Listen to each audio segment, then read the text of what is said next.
warahmatullahi wabarakatuh. Alhamdulillah binikmatihi tatimmus shalihat. Asyhadu an la ilaha illallah wa asyhadu anna Muhammadan abduhu wa rasuluh. Jumpa kembali bersama saya Ibu Susan Gilang Pamka dalam pembelajaran tematik. Hari ini kita masuk subtema 2 ya, hebatnya cita-citaku. Ayo disiapkan bukunya.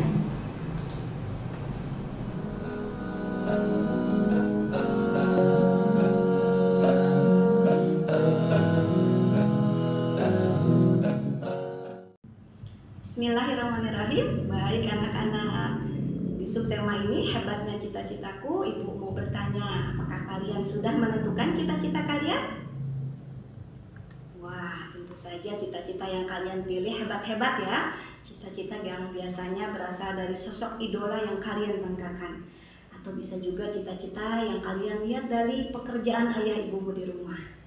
Oke, hari ini kita akan bahas lebih lanjut bagaimana kita mengekspresikan cita-cita, keinginan, atau angan-angan kalian dalam bentuk puisi. Bagaimana kita mengekspresikannya dalam bentuk puisi. Hari ini kita akan menjelaskan cara membuat puisi. Yang pertama, agar lebih mudah membuat puisi, perhatikan hal berikut. Menentukan tema. Tema adalah gagasan pokok atau gagasan inti yang menjadi acuan pengarang atau penyair dalam membuat puisi. Kemudian, untuk mencari bahan untuk membuat puisi, kalian harus melakukan pengamatan.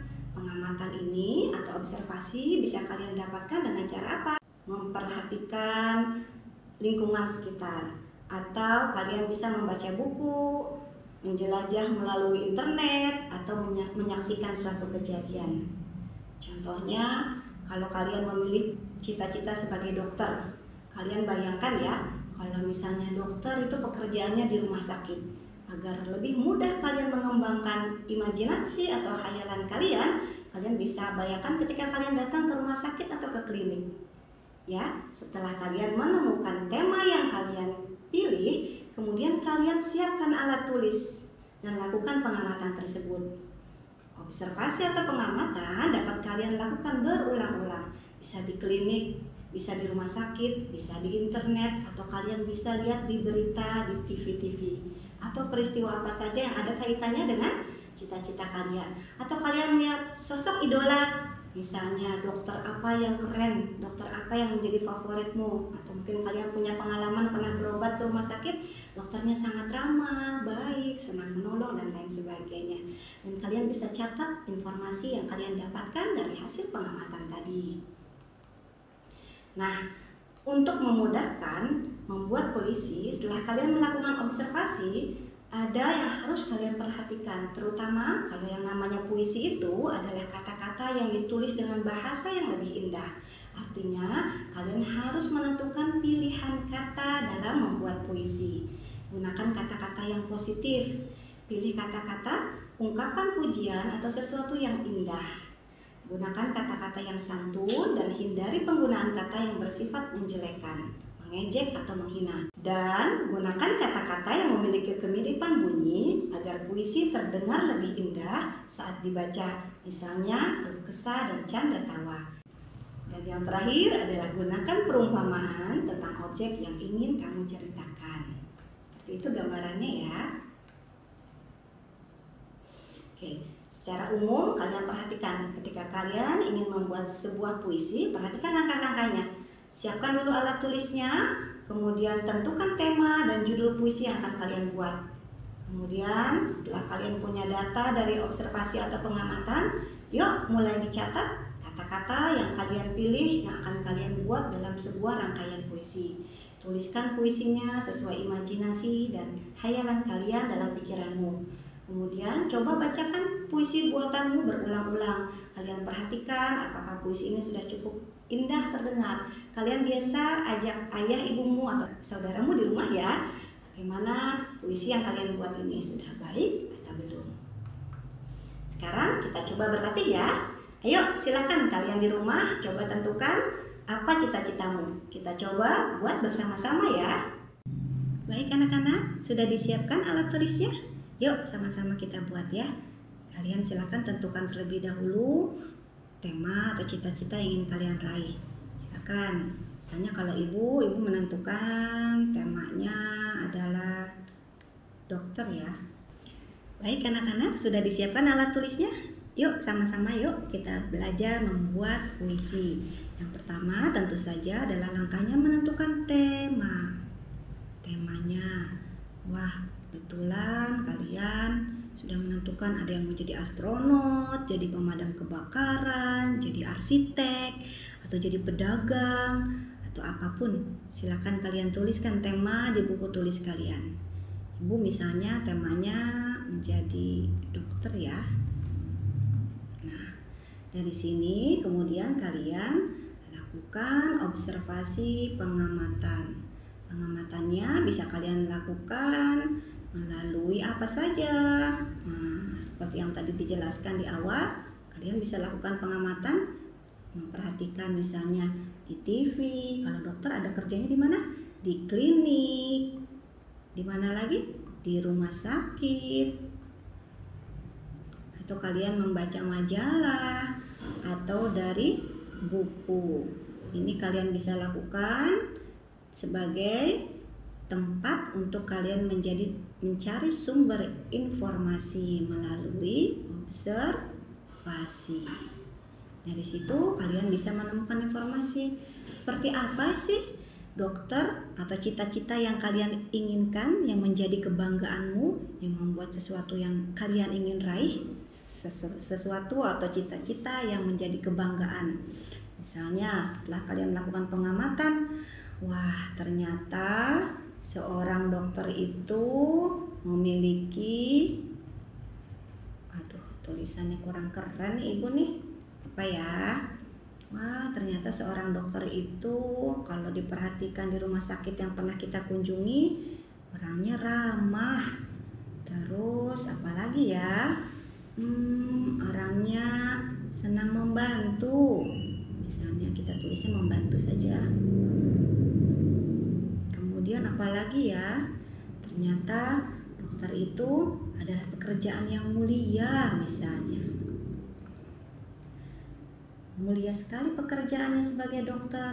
Dia bahkan seperti pahlawan ya, yang rela berkorban, mengeluarkan segenap waktu, tenaga, dan segala waktu dan tenaganya itu dia curahkan kepada para pasiennya. Dia seperti pahlawan ya. Nah, kemudian kamu tuliskan kata-kata yang penting itu. Kemudian tring, dari kata-kata yang kalian temukan itu, kalian kemudian olah menjadi bahasa yang lebih indah. Bagaimana caranya? Misalnya dari sini kalian buat menjadi pilihan kata. Ingat, puisi itu pada dasarnya penuh makna dan indah. Puisi itu kata-katanya harus memiliki kata kiasan ya. Jadi kalian harus memilih kata-katanya yang lebih baik dan bermakna positif. Misalnya kita mulai dengan apa ya? Dari kata mulia deh misalnya. Apa nih? Misalnya kemuliaanmu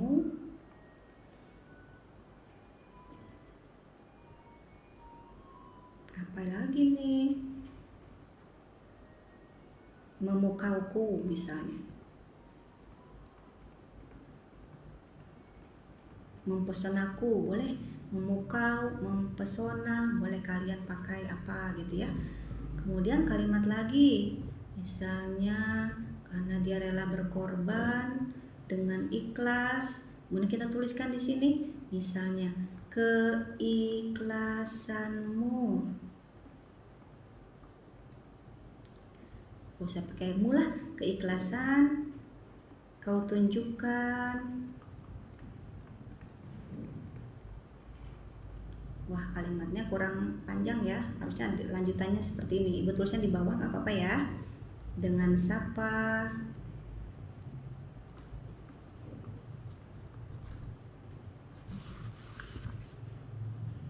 Kayaknya terlalu panjang bu, gak jadi deh kita hapus. Apa ya? Keikhlasan kau tunjukkan dengan senyum ramahmu. Nah, senyum ramahmu. Tadi ibu pakai pulpen apa nih?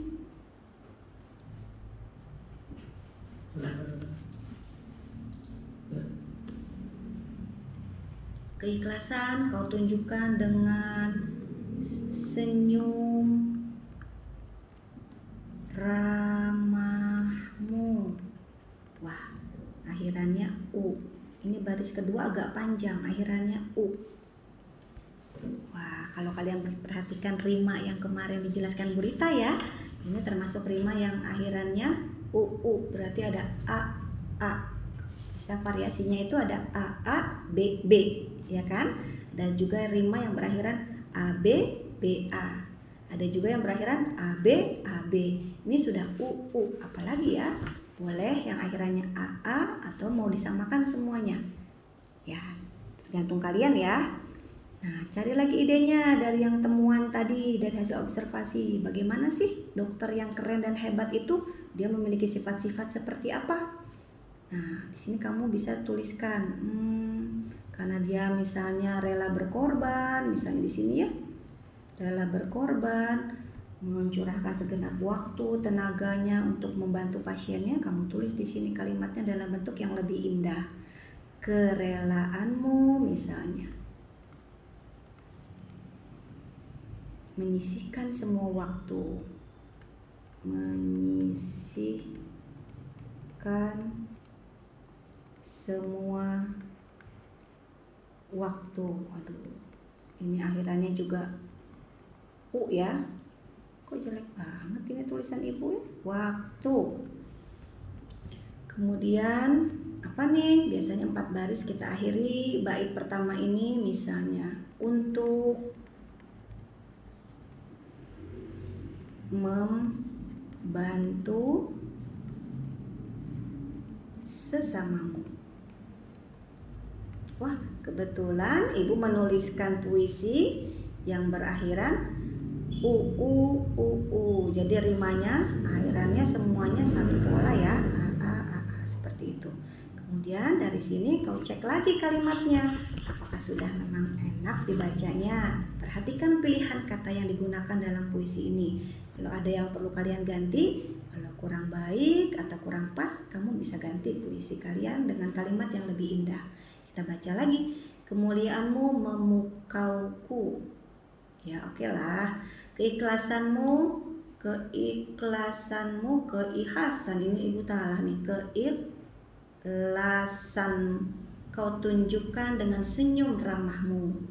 Kerelaanmu menyisihkan semua waktu untuk membantu sesamamu. Nah, kalau sudah jadi satu bait puisi, kalian bisa membuat bait puisi berikutnya. Satu saja boleh Bu? Boleh. Mau lebih? Silahkan. Nanti kalian tulis dalam bentuk kalimat dan tulisan yang lebih rapi ya. Ini masih oret-oretan saja. Nanti setelah kalian salin dengan tulisan yang lebih rapi, jangan lupa terakhir kalian cantumkan judul di atasnya. Misalnya kalau judul di sini kebetulan sama ya dengan temanya, dokter.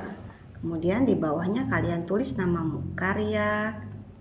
Di sini ada karya, tulis namamu ya. Selamat mencoba.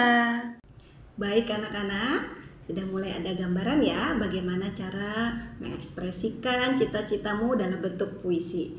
Kalian bisa membuatnya dan memperhatikan langkah-langkahnya di buku penamu di halaman 35. Baik, sekarang kita lanjutkan pembelajaran dalam meraih cita-cita, termasuk puisi yang kalian buat. Nanti kalian akan temukan teman-temanmu berbeda-beda dalam cita-citanya.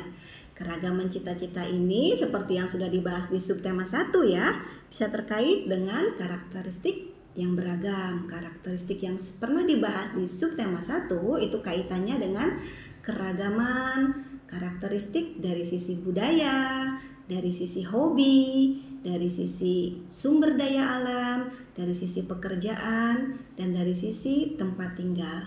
Yang Ibu maksudkan adalah dengan berbagai karakteristik sumber daya alam, itu bisa menentukan beragam cita-cita.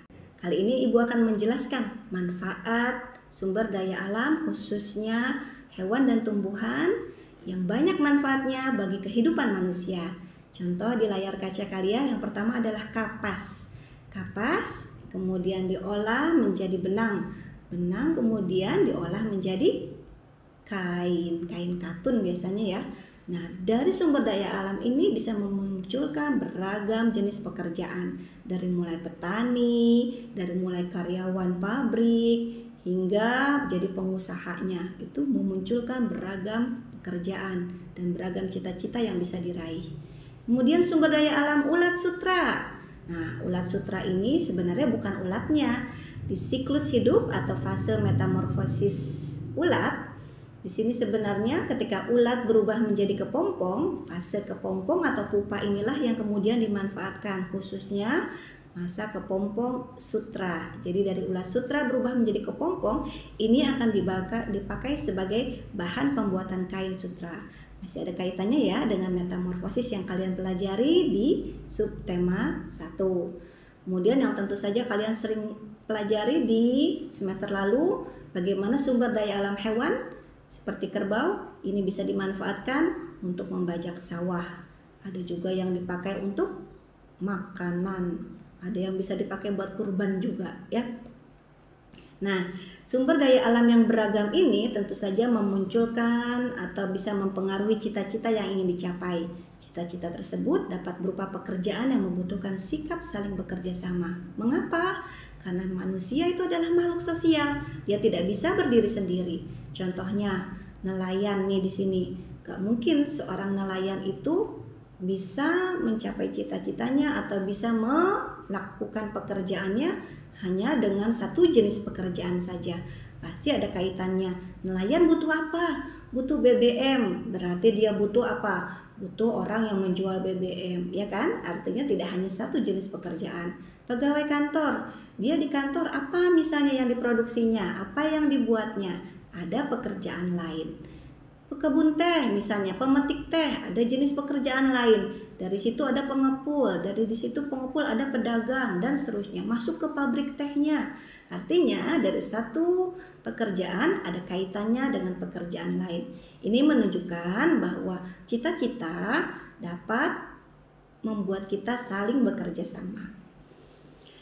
Oke, selain dari keragaman sumber daya alam, ternyata keragaman lain berupa fisik dan ras serta budaya juga bisa mempengaruhi cita-cita. Ini sudah kita bahas di subtema 1. Intinya apa sih? Keragaman-keragaman ini ternyata mempengaruhi cita-cita yang berbeda. Intinya, kita diharapkan dengan berbagai perbedaan atau keragaman yang dimiliki, itu tujuannya sebenarnya ingin saling melengkapi kekurangan masing-masing. Misal, ada orang yang jago gambar misalnya, dia bisa membuat sebuah produk dari hasil gambarnya, tapi dia nggak bisa menjual. Artinya ada pekerjaan yang saling melengkapi dan menutupi kekurangan satu sama lain. Atau ada pekerjaan rumah sakit misalnya, nggak mungkin satu rumah sakit semuanya dokter, ya kan?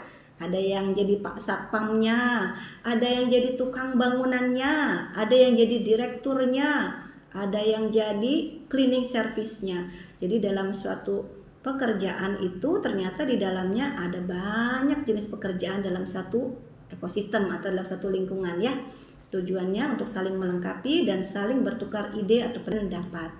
Nah, tentu saja pekerjaan atau cita-cita yang berbeda itu juga dapat memberikan saran atas kekurangan masing-masing, ya kan? Misalnya sekarang nih dalam kondisi pandemi ini ada dokter paru-paru yang terkait dengan kesehatan paru-paru ya, yang terkait dengan misalnya COVID-19 ini. Nggak mungkin hanya dokter paru-paru saja yang bekerja sama. Ternyata ada dokter yang lain, misalnya dokter umumnya, ada dokter bagian radiologinya, ronsennya, atau juga dokter-dokter lainnya. Itu tentu saja berbeda-beda pekerjaannya.